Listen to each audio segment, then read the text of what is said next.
La vente en ligne prend de plus en plus d'importance dans les habitudes de consommation au Québec. La raison est fort simple, le web fait partie intégrante des habitudes de communication au Québec et l'intersection entre la vente et la communication, c'est l'espace occupé par le marketing. En tant qu'artiste, en tant qu'artisan ou en tant que travailleur culturel, vous devez d'utiliser le web comme outil de marketing et surtout de ne pas voir cet exercice comme une façon de vendre votre âme au diable numérique. L'histoire du marketing a révélé une règle assez surprenante. Un consommateur potentiel doit être exposé au minimum 9 fois au même message pour le reconnaître.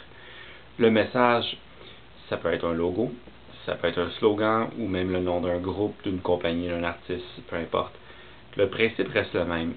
Si le message change, le danger de confusion ou d'incompréhension augmente.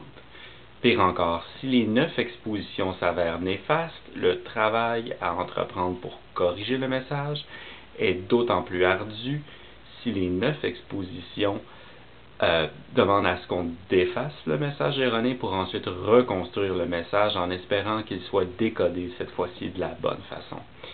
Ce casse-tête est amplifié dû au fait que rien ne garantisse que l'interlocuteur soit prédisposé à bien comprendre le message une fois qu'on lui envoie. Cette réalité déjà complexe dans la vie de tous les jours devient pratiquement chaotique dans l'univers du Web 2.0. Comment on convainc un client potentiel de bien vouloir acheter notre produit dans le contexte du Web 2.0? De par sa nature même, l'utilisateur, l'internaute dans le contexte du Web 2.0 est lui-même générateur de contenu.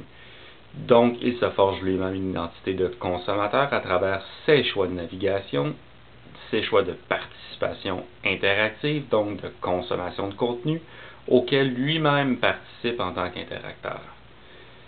Avant d'abandonner l'idée d'entreprendre une stratégie de marketing sur le web, dites-vous ceci. Sur le web, vous vendez de l'image. Le client est celui avec qui vous interagissez, donc profitez des tribunes qui s'offrent à vous pour vous présenter simplement et annoncer ce que vous faites. Les internautes achèteront votre image. Ils deviendront des représentants publicitaires de par leur simple interaction avec vous, qui devenez alors autant un objet de consommation qu'un générateur de contenu. C'est-à-dire que si vous avez une page Facebook, par exemple, les internautes deviennent vos fans. Vous générez du contenu publicitaire dans l'optique où ce que vous annoncez votre page, c'est-à-dire votre image. Maintenant, chaque fan annonce par défaut votre page en étant fan, puisque le logo, même le contenu dans certains cas, est annoncé par chaque fan sur sa page personnelle. Donc, plus vous avez de fans, plus vous obtenez de publicité sur la forme de visibilité. Dans le contexte des médias traditionnels, c'est exactement ce que les publicitaires achètent, comme dans la télévision par exemple.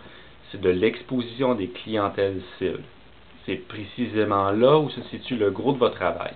C'est de générer du contenu qui attirera une clientèle qui répondra favorablement à votre contenu. C'est ça, un public cible. Reste à conclure les ventes. Ça peut être mesuré par de différentes façons, par l'augmentation de vos ventes, c'est sûr, mais aussi par l'augmentation du nombre de vos fans sur votre page Facebook, par exemple. Si vous attirez des personnes, vous avez plus de potentiel de retombées purement pécuniaires.